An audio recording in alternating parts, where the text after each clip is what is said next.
2 வயசு குழந்தைய யாராச்சும் பாலியல் பலாத்காரம் பண்ணணும் ஒரு சிந்தனை வருமா? எவ்வளவு பெரிய மனசு வழியில நம்ம இருக்கிறோம், என்ன சமூகத்தை உருவாக்கிட்டு இருக்கோம். அதை செஞ்சது திமுக காரன்னு சொல்லி உட்கார்ந்துட்டு இருக்காங்க. அக்கா கனிமொழி அக்கா இன்னும் வீட்டை விட்டு வெளியே வரல, அது பிரச்சனை கேக்குது.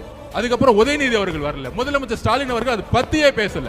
2 வயசு குழந்தை பிரச்சனை முடியறதுக்குள்ள அடுத்தது மதுராந்தகத்துல, அடுத்த தூத்துக்குடியில தன்னுடைய வீட்டுல கழிவறை இல்லையா? இதுதான் தமிழ்நாடு முன்னேறிய மாநிலமா? இதுதான் திராவிட 2.0வா?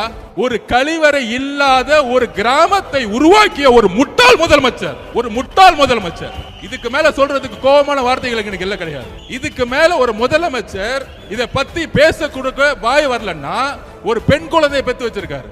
அப்ப ஒரு முதலமைச்சர் இன்னைக்கு ஒரு 12ஆம் கிளாஸ் குழந்தை காலையில எந்திரிச்சு காலை கடனை கடக்க கூட முடியாத வெளியில ஒரு கழிவறை அற்ற ஒரு மாநிலம், அது கழிவறையே இல்லாத ஒரு மாவட்டமும் கழிவறை இல்லாத கிராமங்கள் எத்தனை இருக்குன்னு முதலமைச்சருக்கு தெரியுதா இல்லையான்னு தெரியல. அப்ப கழிவறைக்கு போகாம, கழிவறைய வீட்டுல போகாம காட்டுல போகும்போது இங்க ஒரு ரேப் ஆகி வெட்டப்பட்டு இன்னைக்கு ஹாஸ்பிட்டல் உட்கார்ந்துட்டு இருக்காங்க.